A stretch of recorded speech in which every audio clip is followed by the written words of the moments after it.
You've probably seen plenty of YouTube videos telling you what your hands and arms should do in the golf swing, but today we're actually going to watch one of these videos where someone shares a swing thought about the hands and arms, but then we're going to break it down and see if that advice really holds up. The key question is, are your hands and arms the real problem, or are they just reacting to something deeper in your swing? And if you try to fix it without looking at what your body is doing, you may just be putting a band-aid on a bigger issue. And as we know, band-aids, they always fall off. Welcome back. So the reason I chose this video is one of my subscribers sent me this video link this morning and said, "Hey Tony, let me hear your opinion on what has been said." So I watched this video and I said, you know what, instead of giving you the opinion, I'm going to give everybody my opinion, what has been said, and we're going to break it down a little bit further. We're going to take a look at this gentleman's swing to see if he's doing what he is trying to explain needs to be done in the golf swing, and then we're going to take a deeper dive into what the hands and arms do in the golf swing. We're going to look at evidence of PGA Tour players, past and present, and we're going to break down the role of the hands and arms in the golf swing so you have a better understanding. But let's just take a look. And if you were doing other sports, you would never ever drift your hands towards the ball itself. Say if I was playing baseball, I would never ever swing my hands to the ball, otherwise I'd hit my hands on the ball and that would hurt a lot. And same with tennis as well, you know, I would never ever sort of swing my hands towards the ball. I would allow my hands to swing inside the line of the ball and to get the racket onto the ball itself. So we've got to get the feeling of the hands swing inside the line of the ball. So that's the concept that I have, and I learned this from Mike a very early on stage, was to swing the club head or the hands inside the line of the ball and let the club head come out to meet the ball. You know, when you're trying this out, you don't have to go completely berserk with it and try and go full pelt. So I'm even going to tee it up just to show you that, you know, you can do that as well. So what I'm going to feel here is I'm going to try and get the club head onto the ball as opposed to my hands swinging at the ball. My hands will feel like they're swinging inside the line of the ball, closer towards me. Because remember, when I start, my hands are inside the line and I want to return them to virtually the same place and not swing them out towards the ball itself. Okay, so let's just deal with that first of all. The hands will very rarely return back to where they are at impact, and there's many reasons for this occurring, but before we get to those reasons, let's just take a look at these three gentlemen, and they're all hitting irons, which is meant to hit down. So you would think out of all these clubs, you would want your hands to return back to where they were because you're trying to strike down on the golf ball as opposed to swinging up on a tee when the ball is basically floating in the air. So to help see this, we're going to draw this in our favorite Barney Purple, and we're going to draw some little circles around each one of these gentlemen. And if you don't know who they are, we have Tiger Woods on the right, Bubba Watson on the left, and Matt Wolff in the middle. So we have three different swingers, two very steep, one fairly traditional. We're going to go right down to impact. Okay, this is one frame before impact for both of them on the right and left. We have up and away, we have right in that circle, and up and away. Now we have to look at why is the one in the middle right at that circle. At the end of the video, once we talk about why the hands and arms move up, but in a nutshell, just to help the video moving, if you take a look at the spine angles, so we're going to draw all three angles for everybody in our favorite Barney Purple, and we're going to go right down into impact. What we will see is the ones on the bookends maintain their posture. They're still in that original spine angle. The one in the middle actually increases his spine angle. So we're going to go in the new one. We can see that this is moving down towards the ground. And where was his circle? In the same place. Took him more spine angle to keep his arms down. Now, do you think that you can get in a position like the middle one at impact? Good luck if you can, because remember, the lower body's going up, the upper body's going down. What do you need to hold them together? Is this area right here, your core. So unless you're very strong in the core, you can't hold these two forces that are trying to be pulled together when naturally we go with that force. So this is why he is the only one that can get those hands back to the circle and not the other two. They naturally rise. There are a few reasons why the hands do work their way upwards in the swing. One of them, it's just a natural biomechanics of the swing. It has to do with the lead wrist extending and the trail arm straightening. And when both of these are active, when you're releasing, your hands typically get a little bit higher. The better players do have more vertical thrust with their force, which as a result moves your hands a little bit higher as your body kind of moving up, but they do a pretty good job of staying in their posture to counteract that with the tilting. But even when you tilt, your hands will be a little bit higher. But the biggest one has to do with centripetal and centrifugal forces. So think about this. The club will be moving at high speeds around your body, which is the axis. As you turn, the speed of your hands increases. It's always going to try to align with the forces that are being acted on it, and this will naturally raise your hands higher. So I want you to try this. I want you to start with your hands very low and stand up straight, and I want you to start spinning around as fast as you can to keep your arms down that low. It's going to be very tough. They naturally want to move up higher to find the center of your axis, which will be your shoulders as the pressure moves out. Now, if you want to keep your hands down, it's going to require some pressure on your shoulders to push your hands down. And that could start to change your path. And that could also start to change the way your body moves. Now, the thing that most amateurs do is when they start to increase their turn, they're not strong enough to stay in their posture. So as they increase their turn, they lose their posture. That's the number one issue with amateur golfers, is the inability to stay in your posture at impact. Now, when your body's moving up because you're rotating, what happens to your hands and arms? They're going to rise up as well. So if you are focusing on just your hands moving back down and you haven't addressed why they're there in the first place, that's a band-aid fix, and unfortunately it might be good for a quick fix to get somebody ready to play a competitive round or just see them through the weekend, but that's going to fall off pretty quickly because you're not addressing the root cause. You're just putting lipstick on a pig, and I don't want to say that anybody's swing is like a pig, but I hope you get what I'm saying. Here are two driver swingers. These are both incredibly strong golfers, and we're going to take a look in our Barney Purple,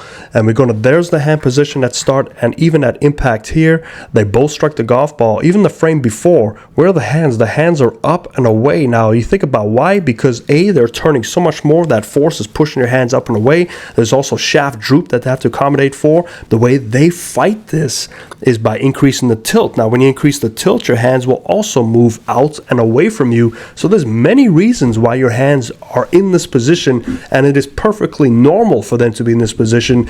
It's abnormal for them to return back to where they were. And I fear that if you're trying to get your hands to return where they were, you're going to suffer a lot. You're going to put your body in a very neutral position to make this happen, and you're going to suffer from turn, you're going to suffer from tilt. You're basically restricting yourself to look prettier. Yeah, I'm stuck. I'm going to have to pull myself in and early extend and so on.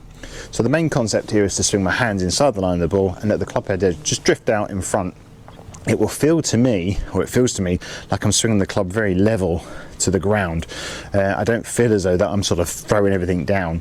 I'm sort of feel as though I'm pulling my hands down here and just letting the club head run into the ball.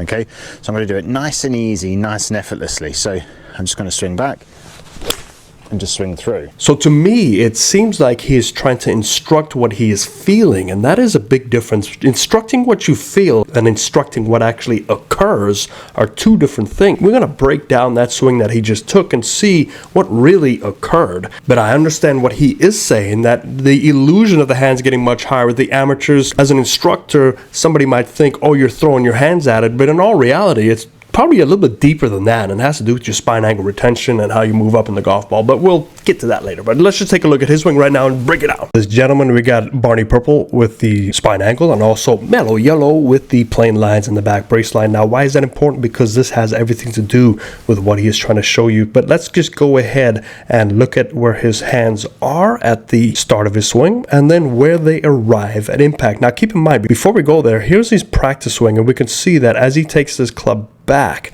he's going to return his hands down to impact with those hands right in that circle, which is what the whole point of the video is about. However, look at the arm position. They are hanging inward, which does not occur in the golf swing unless you're manipulating your hands, and that's going to cause a major issue. We take a look at the lack of rotation at this impact position, the lack of tilting. So this is a manufactured impact position, and I say this because let's go to his actual swing where he tried to demonstrate this. And remember, this is also a slow controlled swing, so whenever you slow down your swing, you can get your hands in a different position. You can start to manipulate things, but even with that slow controlled swing, as he gets ready to strike the golf ball, we can see where are his hands. His hands is moved upward and slightly away. There's very little turn, very little tilt, but the number one concern for this is the losing of the posture. Let's draw this in red. So here's where the posture is coming up. Now remember, where the posture loses and you start to stand up, motion rotation is moving into the golf ball.